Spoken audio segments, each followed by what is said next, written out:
కృష్ణకుమారి గారు మావోయిస్టు అగ్రనేత హిడ్మా ఇవాళ ఉదయం పోలీసు ఎన్కౌంటర్లో చనిపోయిన పరిస్థితి. అతనితో పాటు తన భార్య, అదేవిధంగా 4 టీం సభ్యులు కూడా ఎన్కౌంటర్లో చనిపోయినారు. ఈ ఎన్కౌంటర్ చూసిన తర్వాత ఇక నక్సలైట్లు పూర్తిగా ఇటు దేశంలోనూ, ముఖ్యంగా సుక్మా ఆ పరిధి, ఛత్తీస్గఢ్ ఆ పరిధిలో కూడా పూర్తిగా అంతమైనట్టు అనుకోవచ్చా? అంటే ఇప్పుడు కొన్ని సందర్భాల్లో నక్సలైట్ల పోరాటం గతి శృతి తప్పొచ్చు, కానీ అసలు నక్సలిజం పుట్టిన నేపథ్యం చూసుకుంటే కనుక పెత్తందారుల స్వభావానికి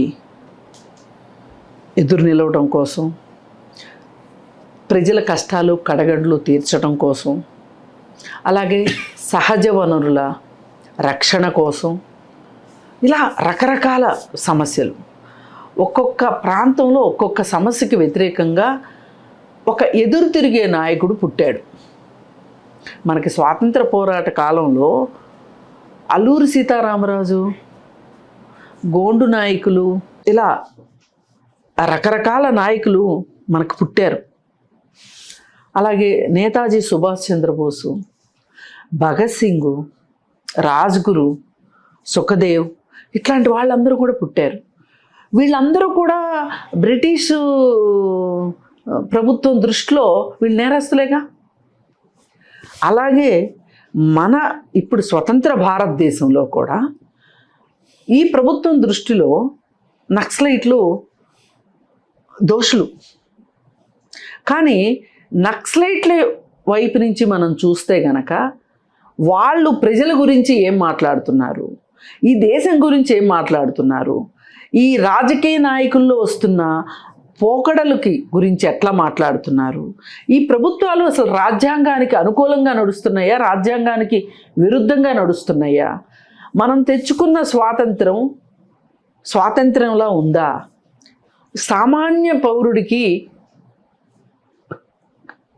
కడదాకా ఉన్న కడపటి వాడికి కూడా న్యాయం జరుగుతుందా లేదా, లేదు పైన వాళ్ళకే న్యాయం జరుగుతుందా, అందరికీ తిండి దొరుకుతుందా, అందరికీ బట్టలు దొరుకుతున్నాయా, అందరికీ చదువు దొరుకుతుందా, అందరికీ ఇల్లు ఉందా, పని చేసుకుందామంటే భూమి ఉందా, అంటే వ్యవసాయం చేసుకుందామంటే భూమి ఉందా, ఈ 5 రకాలు కూడా ఒక దేశంని పరిపాలించే వాళ్ళు గనక ఇది మా బాధ్యత అనుకుని ఈ 5టిని గనక ప్రజలకు అందిస్తే అసలు నక్సలైట్లతో పనే ఉంది చెప్పండి?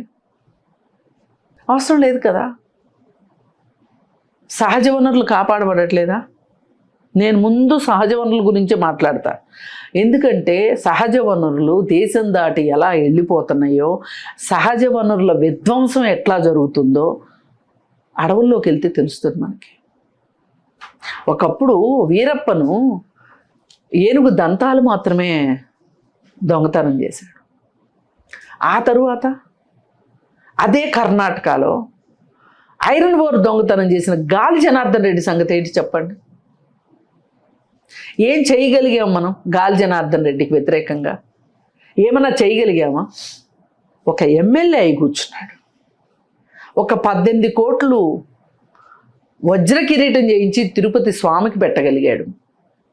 అలాగే కరోనా టైంలో కంటే ముందు డిమానిటైజేషన్ టైంలో 500 కోట్లు పెట్టి కూతురు పెళ్లి చేయగలిగాడు. అత్యంత ఖరీదైన పెళ్ళి. ఆ తర్వాతే అంబానీల పెళ్ళి.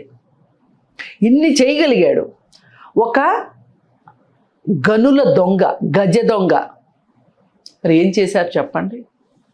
మనకి ఇక్కడ పక్కనే ఉంది కాబట్టి కర్ణాటక ఓబులాపురం, మనకి వాళ్ళకి బోర్డర్ ఉంది కాబట్టి మనం ఓబులాపురం గురించి మాట్లాడుకుంటున్నాం. అటు వెళ్తే ఛత్తీస్గఢ్ అడవులు, అక్కడ ప్రకృతి వనరుల విధ్వంసం. ఎక్కడైనా సరే అడవి బిడ్డలని అడవుల్లో నుంచి తోలేసి వాళ్ళని డీప్లేస్మెంట్ చేసేసి వాళ్ళని వేరే ప్రాంతాలకు పంపించేసేసి వాళ్ళని ఒక డిస్ట్రెస్కి గురి చేసి వాళ్ళకి మనకలాగా చదువుకుని ఉద్యోగాలు చేసి ఈ ఆధునిక రకమైన జీవితంలో వాళ్ళు లేరు. ఇవాళ హైదరాబాదులో ఉన్న ఒక పౌరుడికి అడవిలో ఉన్న అడవి బిడ్డకి ఎంత తేడా ఉందో తెలుసా? నీకు బాగా తెలిసి ఉండాలి. హస్తిమస్కాంతరం ఉంది. వాళ్ళని అక్కడి నుంచి నెమ్మదిగా అక్కడే ఉంటూ కూడా వాళ్ళకి ఒక మెరుగైన జీవితాన్ని ఇవ్వాలి. కానీ అక్కడ వాళ్ళకి ఒక హాస్పిటల్ పెట్టండి, అక్కడ వాళ్ళని ఒక స్కూల్ పెట్టండి వాళ్ళకి. అలాగే వాళ్ళ అటవీ ఉత్పత్తుల మీద వాళ్ళకి హక్కునివ్వండి, అటవీ సంపద మీద వాళ్ళకి హక్కునివ్వండి, వాళ్ళని బతకనివ్వండి. అవన్నీ చేయకుండా వాళ్ళని మీరు సైన్యాన్ని పెట్టి, కమాండోలను పెట్టి, నక్సలైట్లను అణుస్తున్నాము అని సల్వాజుడు ముందు పెట్టి ఇవన్నీ చేసి వాళ్ళందరినీ ఇవాళ ఎంతమంది ఛత్తీస్గఢ్ అడవుల్లో నుంచి నిర్మల్కి వచ్చి ఉన్నారో చాలామందికి తెలుసు. వాళ్ళకి ఇక్కడ ఆధార్ కార్డు లేదు. ఎందుకు వచ్చారయ్యా ఇక్కడికి అంటే అక్కడ ఉండలేని పరిస్థితులు. అక్కడ అటవీ సంపదని కాపాడుతున్నారు వాళ్ళు, సహజ వనరుల్ని సహజంగా కాపాడుతున్న వాళ్ళకి ఎవరు తుపాకీ ఇవ్వలేదు, ఎవరికి ఉద్యోగం ఇవ్వలేదు, ఎవరికి జీతం ఇవ్వట్లేదు, ఎవరికి పెన్షన్లు ఇవ్వట్లేదు. కానీ వాళ్ళు సహజంగానే ఇది మన అడవి తల్లి మనది అని చెప్పి కాపాడుకుంటున్నారు.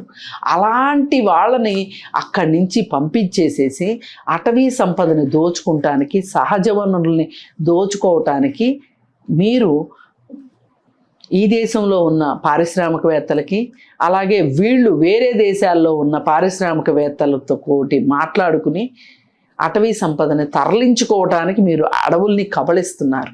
అట్లాంటి సందర్భంలో అడవుల్లో నక్సలైట్లు చేసిన పని ఏంటి అంటే అడవుల్ని కాపాడారు వాళ్ళు. అడవుల్ని రక్షించటానికి ఉన్నారు వాళ్ళు అక్కడ. వాళ్ళని ఏరివేత కార్యక్రమం తీసుకున్నారు. మీరు ఏ రోజైనా సరే నక్సలైట్లది ఈ ఉద్దేశం మీరు అక్కడ కాపాడటానికి మీరు ఉండబడలే, మేము ఉన్నాము, మేము కాపాడతాము అని మీరు ఏ రోజైనా ఒక భరోసా ఇచ్చారా? వాళ్ళు చర్చలకు వస్తామని అడుగుతున్నారు. చర్చలకు ఎందుకు రానివ్వలేదు వాళ్ళని? వాళ్ళు అడుగుతున్నారు కదా చర్చలకి. మాట్లాడతానన్న వాళ్ళు మాట్లాడనివ్వాలిగా. ఇప్పుడు మహాభారత యుద్ధం లాంటిదే. చర్చలు చేసుకుందాము అంటే అవి విఫలమవుతాయో సఫలమవుతాయో తర్వాత విషయం. ముందైతే చర్చ అయితే చేస్తానన్నప్పుడు చర్చ చేయనివ్వాలి కదా. ఒకటి నేను తెల్ల జెండా ఎగరేస్తాను మొర్రో అంటే వద్దు మేము కాకి జెండానే ఎగరేస్తాము అని అనటంలో మీ ఉద్దేశం ఏంటి? సరే ఏదన్నా కానీ చేసేశారు, కొంతమందిని పట్టుకున్నారు, వాళ్ళకి ప్రాణభయం ఉందా, ఆస్తి మీద ఇష్టం, సొంత ఆస్తి మీద ఇష్టం పెరిగిందా, ఏం పెరిగిందో తెలియదు. కొంతమంది మల్లోజల్ లాంటి వాళ్ళు, ఇంకా కొంతమంది వాళ్ళు ఇచ్చిన ఆధారాలతోటే ఆ తర్వాత చాలామంది నక్సలైట్లను చంపేసింది ప్రభుత్వం కూడా ఏం చెప్తుంది అంటే 2026 మార్చి 31 నాటికి ఈ దేశంలో నక్సలైట్లని సమూలంగా నిర్మూలిస్తాము అని చెప్పి వాళ్ళు చెప్తున్నారు. వీళ్ళు నాయకుల్ని, వీళ్ళకి దొరికిన నాయకుల్ని వీళ్ళు నిర్మూలించగలరు, దొరికిన నక్సలైట్ సైన్యాన్ని వీళ్ళు తుదమెట్టించగలరు. కానీ నక్సలైట్లకి పని లేకుండా చేద్దామని ఎందుకు ఆలోచించట్లా? అసలు నక్సలైట్ అవసరం ఎందుకు వచ్చింది అని ఎందుకు ఆలోచించట్లా? అది ఒక సామాజిక ఆర్థిక కోణం నుంచి నక్సలిజం పుట్టింది అని వీళ్ళు ఎందుకు ఒప్పుకోవట్లా? ఇష్టం లేదు వీళ్ళకి అది ఒప్పుకోవటానికి. ఆ మాట ఒప్పుకుంటే అధికారంలో ఉన్న వాళ్ళు వాళ్ళ చేతగానితనం బయటపడుతుంది. అది కాంగ్రెస్ వాళ్ళు కానివ్వండి, ఆ తర్వాత వచ్చిన జనతా పార్టీ కానివ్వండి, ఆ తర్వాత వచ్చిన బీజేపీ పార్టీ కానివ్వండి, మధ్యలో కాంగ్రెస్ కానివ్వండి, ఇప్పుడు బీజేపీ కానివ్వండి. పాలకుల వైఫల్యమే నక్సలిజం పుట్టుకి కారణం. సమాజంలో ఉన్న పరిస్థితులే నక్సలిజం పుట్టడానికి కారణం. మరి అలాంటప్పుడు సహజ వనరుల దోపిడీకి వ్యతిరేకంగా వాళ్ళు పోరాటం చేస్తున్నారు. మీరెందుకు సహజ వనరులు మేము రక్షిస్తాము, ఈ సహజ వనరులు ఈ దేశంలో పుట్టిన ప్రతి పౌరుడి హక్కు అనే ఒక నమ్మకాన్ని మీరు ఎందుకు కలిగించలేకపోతున్నారు? ఇప్పుడు ఇక్కడ మనకు బాగా అర్థం కావాలంటే ఓబులాపురం గనుల నుంచి ఐరన్ ఓరు చైనా దేశానికి అమ్మేశారు. మ్యాక్సిమం చైనానే కొనుక్కుంది. మరి ఆ దేశంలో ఐరన్ ఓర్ లేదా, ఇక్కడ ఎందుకు కొనుక్కుంది అని మాట్లాడుకుంటే వాళ్ళు అట్టి పెట్టుకున్నారు. ఇప్పుడు ఇది చౌకగా కొనుక్కుంటున్నారు. రేపొద్దున భారతదేశానికి ఐరన్ ఓర్ అవసరం వస్తే వాళ్ళు ఇష్టం వచ్చిన రేటుకి వాళ్ళు. ఒకప్పుడు సహజ వనరుల్ని ఈ దేశ అవసరాలకే వాడాలి అనే ఒక చట్టం ఉంది. మనకు స్వాతంత్రం వచ్చినప్పుడు చేసిన చట్టం అది. వాజ్పేయి గవర్నమెంట్లోనే అది విదేశాలకు ఎగుమతి చేయొచ్చు మన సహజ వనరుల్ని అనే ఒక జీవో తీసుకొచ్చారు వాళ్ళు. ఆ జీవో వచ్చిన తరువాతనే ఈ సహజ వనరుల విధ్వంసం పెరిగిపోయింది. ఇది కావాలంటే రికార్డులు చూసుకోవచ్చు. చట్టం తీసుకొచ్చింది ఆ ప్రభుత్వంలోనే, ఆ హయాంలోనే. ఈ గనుల్ని తవ్వటము అది అప్పటి నుంచి ఉంది. స్వాతంత్రం వచ్చినప్పటి నుంచి ఖనిజ సంపదను వాడుకోవటం ఉంది. ఇప్పుడు ఖనిజ సంపద అంటే ఏంటి? నథింగ్. బొగ్గు ఖనిజ సంపదే కదా. బొగ్గు గనుల్ని తవ్వుకోకుండా మనకి విద్యుత్ శక్తి రాదు కదా. ఏ సహజ సంపద అయినా సరే మన దేశ అవసరాలకే వాడాలి అనేది మన ఉద్దేశం కావాలి. మనం దానికి కట్టుబడి ఉండాలి.